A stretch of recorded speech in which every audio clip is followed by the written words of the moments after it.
Hello, it's Sunday morning, cooking with Dave, and today we're going to make challah, Jewish challah bread. Challah. One more time. Challah. There you go. And this is a great bowl we're going to use here, a crock bowl. And I got an egg, and I have some sugar here, a little more sugar than we've done on the other breads. And some kosher salt. I have a little cornmeal we keep in this old wine jug. These work good for the grains and stuff. And unbleached flour. We like the unbleached. Some olive oil. And here's two things that we're not going to use. This rolling pin and this 99-cent pineapple. These are just props. And so we're going to come back with some hot water and make a yeast, and we'll get started. Cooking with Dave. Yep. Alright, we're going to begin with hot water from, this is from our hot water tap. You know, you can heat up water.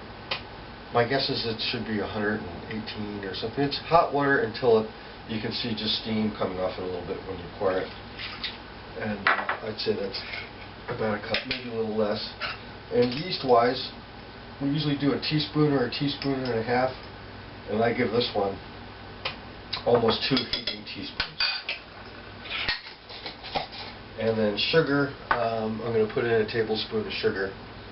Oh, I guess I do have that here. Alright. And that's one of my tablespoons. And then we're going to add some more sugar when we come back. Cooking with Dave.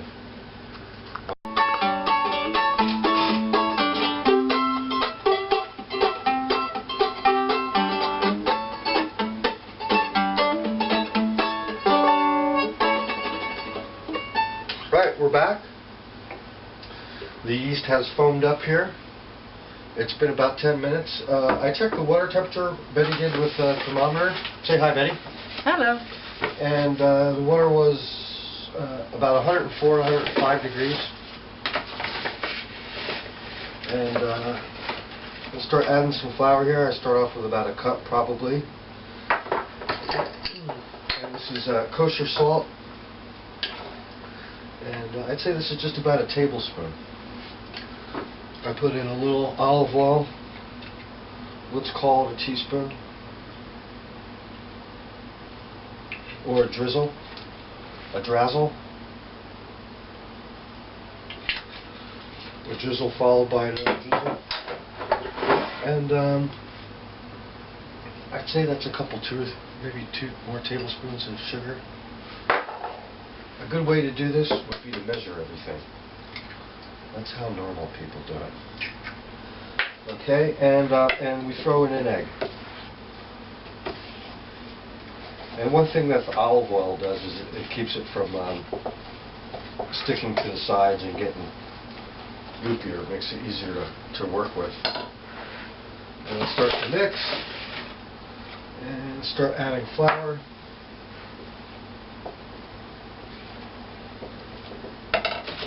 I'm tempted to use my hand, but I won't. I'll use my flour cup. More flour.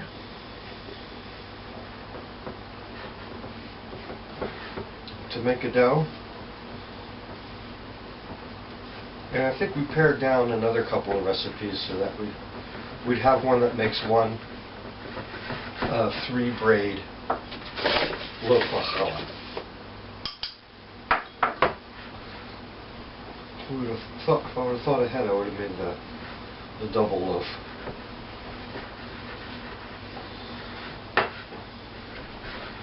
And there are prayers to be said for the making of the bread and the eating of the bread and other things.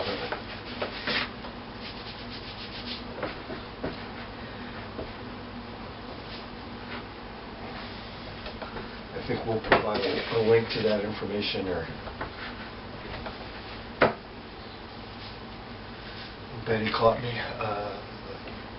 put my hand in the flour.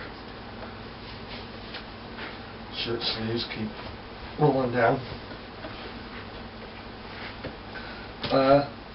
And you don't need to, pull this out. You don't need to see me kneading bread for a full 5 minutes, but we're going to knead this in the flour. Sprinkling some flour on. And folding, not using your fingers, but just using your palms.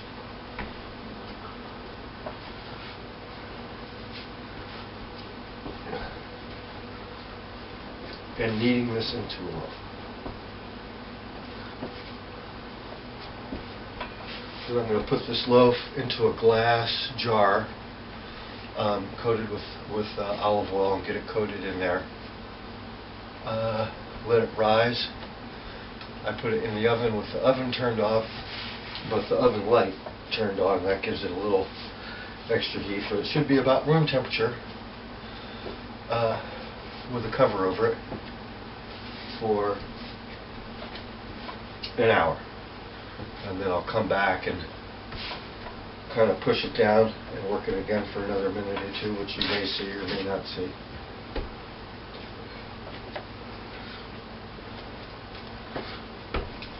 And actually, this is pretty good. I'm going to call this done for now. And so this is kind of a loaf of bread. Send complaints to my Gmail with recipe corrections. Ta-da! Alright, and we're back. It's been about an hour, 50 minutes. We use this nice glass bowl, but you can use anything, and just put some saran wrap over top. And it's doubled up in size. And what I'm going to do now is just punching it down, which is kind of doing the same thing. I have some flour still sprinkled on the table here, and I'm gathering that. It should feel spongy and a little moist, but not really sticky now. And then also about bread, we started off making just beer bread and simple rolls and wheat bread and other stuff that didn't have to rise too much. And then pita breads, pizza, bagels, and so I consider this one kind of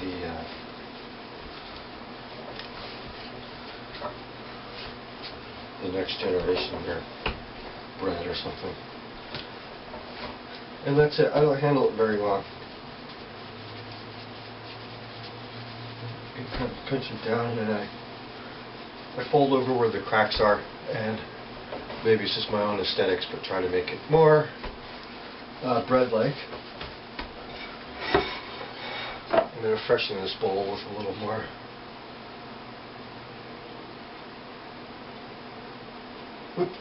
olive oil.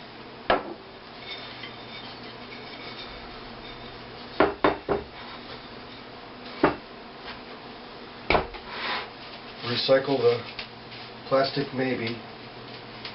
Yeah, that's going to work.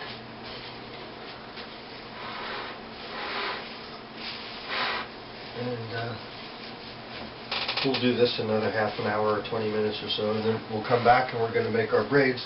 Before I go though, I want to show you this great, Betty got me using just an air pan. And it's an aluminum air pan. When we first started using this, it was just aluminum color, and it's darkened up, but it almost, some people try to clean these and get them as clean as you can get them, but I think it's almost good to let them season up like a cast iron, and they darken up and they get kind of oily, and it's easy to get the bread off, and that's it. We'll be back.